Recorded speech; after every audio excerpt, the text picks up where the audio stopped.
Friends, आज हम बात कर रहे हैं यस बैंक की। यस बैंक से निकल कर आ रही है बहुत ही बड़ी खबर है।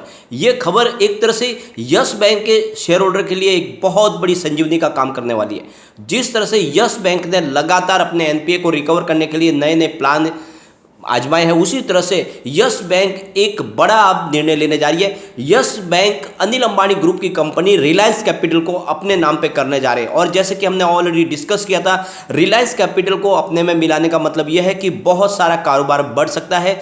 एआरसी भी यस बैंक की अंदर आ सकती है। रिलायंस कैपिटल की एआरसी का भी कामकाज है ऑलरेडी।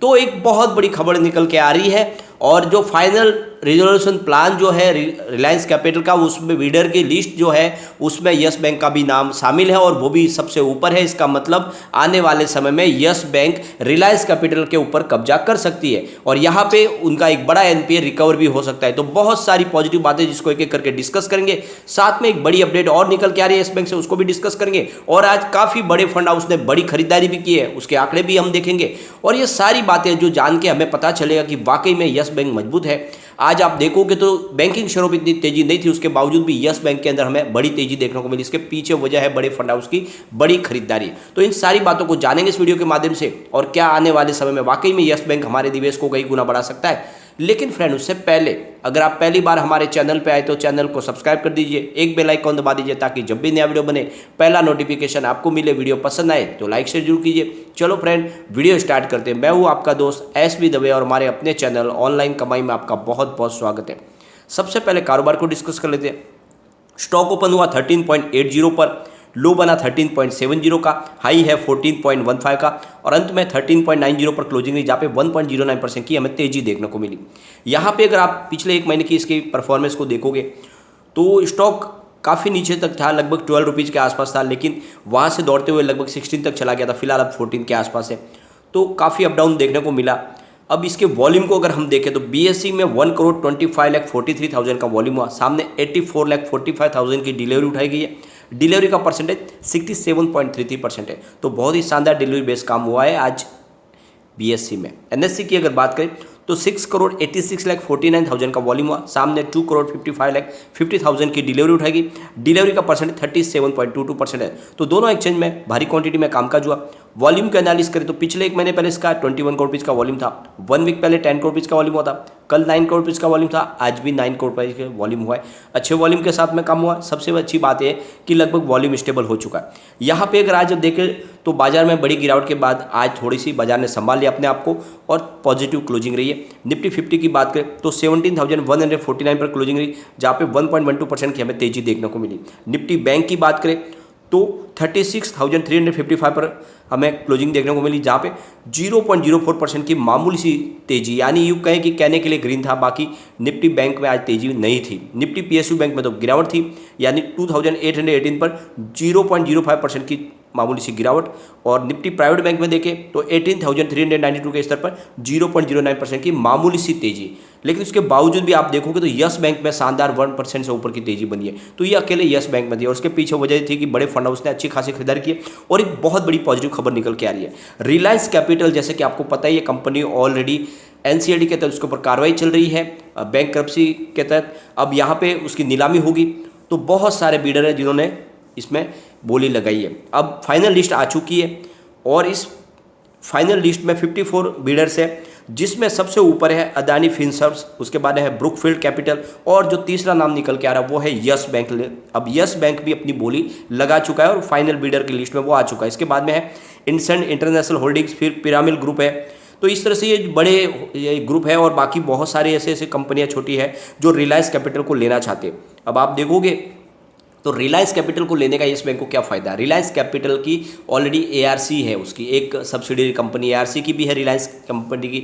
तो अगर यस बैंक के अंदर रिलायंस कैपिटल आ जाती तो उसको पहले से बनी बनाई एआरसी मिल सकती है। साथ में बहुत सारी इनकी फाइनेंशियल सर्विस की जो है सब्सिडियरीज कंपनियां, जिसका बेनिफिट भी बहुत ज़्यादा मिलने वाला है यस बैंक को। तो एक तरह से या तो पैसे भी यहाँ पे देने की जरूरत नहीं पड़ेगी, क्योंकि ऑलरेडी ये तो बहुत बड़ा जो कर्ज है उसके ऊपर वो रिकवर करना है। तो यहाँ पे अगर यस बैंक इस बिडिंग में शामिल होके ये अगर फाइनल हो जाती है और ये अगर रिलायंस कैपिटल यस बैंक को मिल जाती है तो यस बैंक के लिए बहुत बड़ा बेनिफिट हो सकता है। तो एक बहुत बड़ी पॉजिटिव स्टेप है और जिस तरह से इनकी बिड को फाइनल कर लिया गया है, आने वाले समय में हो सकता है कि और यस बैंक के नाम पे हो जाए रिलायंस कैपिटल, तो आने वाला समय बहुत ज़्यादा पॉजिटिव हो सकता है। और जिस तरह से लगातार एनपीए की रिकवरी करने की कोशिश की जा रही है, आपको पता ही होगा पिछले दिनों उन्होंने यस बैंक ने रिलायंस सेंटर के ऊपर भी अपना कब्जा किया है। एक बड़े फंड का जो है रिकवरी की उन्होंने, कम से कम 1200 करोड़ रुपीज़ उन्होंने रिकवर कर लिया। रिलायंस की जो हेड ऑफिस थी, हेड क्वार्टर, उसको अपने नाम पे कर लिया। तो लगातार कोशिश जारी है और आप देखोगे डिश टीवी ऑलरेडी अपनी शेयर होल्डिंग को बचाने के लिए उनके शेयर वापस लेना चाहता है और उसके लिए जो रकम है वो चुकाने को तैयार हो चुका है यस बैंक को। यहाँ पे मजबूत डिसीजन लिए जा रहे हैं जिसके दम पे कह सकते हैं कि आने वाले समय में यस बैंक कमाल करने वाली है। और जिस तरह से यहाँ पे बड़े फंड हाउस अच्छा खासा इन्वेस्टमेंट कर रहे हैं, एफआई तो लगातार खरीदारी करे, ये सारे सबूत है कि वाकई में आने वाले समय में यस बैंक काफ़ी अच्छा आपको रिटर्न दे सकती है। लेकिन सिर्फ आपको लॉन्ग टर्म के लिए ही बने रहना है, शॉर्ट टर्म वाले बिल्कुल यस बैंक से दूर हो जाए। मैंने लगातार आपको कहा है और काफ़ी समय से कह रहा हूँ कि यस बैंक में अगर इन्वेस्टमेंट करना है तो लॉन्ग टर्म के लिए बने रहना है। लॉन्ग टर्म में आपको ये सबसे शानदार रिटर्न देने वाला बैंक आपको ये बैंक साबित होने वाला है। यहाँ पर एक और बड़ी अपडेट निकल के आ रही है, जसनीत बछल यस बैंक को छोड़ के जा रही है। यह चीफ मार्केटिंग ऑफिसर है यस बैंक के अंदर, जिन्होंने 2019 में यस बैंक को ज्वाइन किया था और उसके पहले उन्होंने कोटक महिंद्रा बैंक में सर्विस दी थी। अब जसनीत बछल की बात करें, इससे पहले उन्होंने सोनी टीवी में भी काम किया, CNBC TV 18 पर भी काम किया, साथ में उन्होंने MTV और स्टार टीवी के साथ में भी कामकाज किया है। तो काफ़ी पॉपुलर चेहरा है और अब ये यस बैंक से दूसरी जगह जाना चाहते हैं। अब कहाँ पे जाएंगे, कौन सी फर्म ज्वाइन करने वाली है उन्होंने भी डिक्लेयर नहीं किया, लेकिन इन्होंने यस बैंक से अपना इस्तीफा दिया है। और यहाँ पे सबसे बड़ी बात निकल के आ रही है, आज काफ़ी बड़े फंड हाउस ने बहुत ज़्यादा खरीदारी की है। आप देखोगे तो 9:22 पर 13.85 की प्राइस से करीब 12,40,000 शेयरों की एक डील हुई। उसके बाद 9:44 पर 14.05 की प्राइस से 10,77,000 शेयरों की एक डील हुई। फिर 9:45 पर 14 की प्राइस से 11,08,000 शेयरों की एक और डील हुई। फिर 9:49 पर 14 की प्राइस से 13,38,000 शेयरों की एक और डील हुई।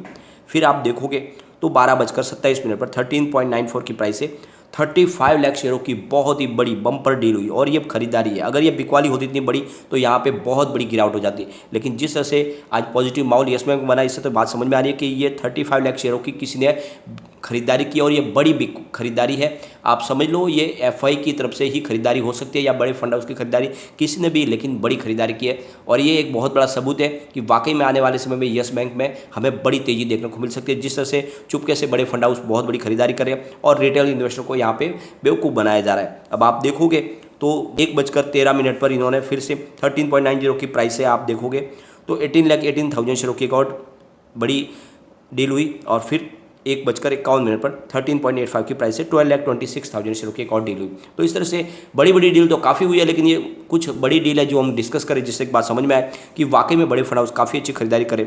और अगर आप ये शेयर होल्डिंग पैटर्न भी देखोगे तो एफआई ने हर क्वार्टर में बहुत ही ज़बरदस्त होल्डिंग को बढ़ाया और इस बार बहुत ही शानदार एग्रेसिव तरीके से अपनी होल्डिंग को बहुत ज़्यादा बढ़ा दिया एफआई ने। सितंबर में उनकी 13.89% की होल्डिंग थी, दिसंबर में 14.87 हुई, इस बार मार्च क्वार्टर में 16.22% हो गई है। तो आप देखोगे लगातार एफआई यस बैंक में निवेश कर रहे हैं। अगर यस बैंक का भविष्य नहीं होता तो यहाँ पे एफआई क्यों इन्वेस्टमेंट करते हैं, और वो भी इतना एग्रेसिव तरीके से, इतनी जो आप संख्या देखो तो बहुत ज़्यादा है। अब बात अगर डीआई की करें तो 13.90% की होल्डिंग उनकी सितंबर में थी, 13.86 हुई दिसंबर में, फिलहाल 13.76% की होल्डिंग है। तो मामूली सी होल्डिंग घटी है, कोई बड़ी संख्या नहीं है। ये जिस तरह से डीआई का अच्छा खासा निवेश बना हुआ है। म्यूचुअल फंड की अगर बात करें तो 0.54% की होल्डिंग सितंबर में थी, 0.57 की दिसंबर में, फिलहाल 0.47% की होल्डिंग है। तो म्यूचुअल फंड ने अपनी थोड़ी सी होल्डिंग घटाई है, लेकिन अच्छी खासी होल्डिंग अभी भी है। बात अगर जनरल पब्लिक की करें तो 46.21% की होल्डिंग सितंबर में थी, 46.27 हुई दिसंबर में, जरूर बढ़ी, लेकिन मार्च में देखोगे तो जनरल पब्लिक की होल्डिंग यहाँ पे 45.02% ही रह गई है। इसका मतलब जनरल पब्लिक ने अपनी होल्डिंग को घटाया है इस क्वार्टर में, लेकिन दूसरे बड़े फंड हाउस की तरफ से खरीदारी हो रही है और एफआई की हो रही है। आपको पता ही होगा एफआई बाजार के बहुत बड़े जानकार है, उनको अच्छे से समझ में आता है कि कौन से स्टॉक में निवेश करना चाहिए। अगर वो एफआई की राडार पे यस बैंक है तो आने वाले समय में वाकई में एक बड़ा मल्टीबैगर हो सकता है और आपके निवेश को कई गुना बढ़ा सकता है। और जिस तरह से एफआई की खरीदारी हो रही है ये एक सबूत है। दूसरी तरफ आप देखोगे तो लगातार एनपीए भी कम होगा। जिस तरह से निर्णय लिए जा रहे हैं वो बहुत ज़्यादा काबिल तारीफ है, इसलिए वाकई में आपके निवेश को कई गुना बढ़ा सकता है। अब इसके पिवोट लेवल को एक बार हम चेक कर लेते हैं। यहाँ से अगर गिरावट होती है तो 14.07 का फर्स्ट सपोर्ट है, ये सपोर्ट टूटा तो 13.58 तक स्टॉक जा सकता है और यहाँ पर भी नहीं रुका तो फिर 12.77 का स्तर भी हमें देखने को मिल सकता है। अगर ये कभी होगा जब बड़ी गिरावट होगी, फिलहाल ऐसी संभावना नहीं है यस बैंक में, क्योंकि यस बैंक खरीदारी काफ़ी अच्छी हो रही है, निचले लेवल से लोग खरीदारी करें, इसलिए 13 के नीचे जाने की संभावना अभी फिलहाल तो कम है।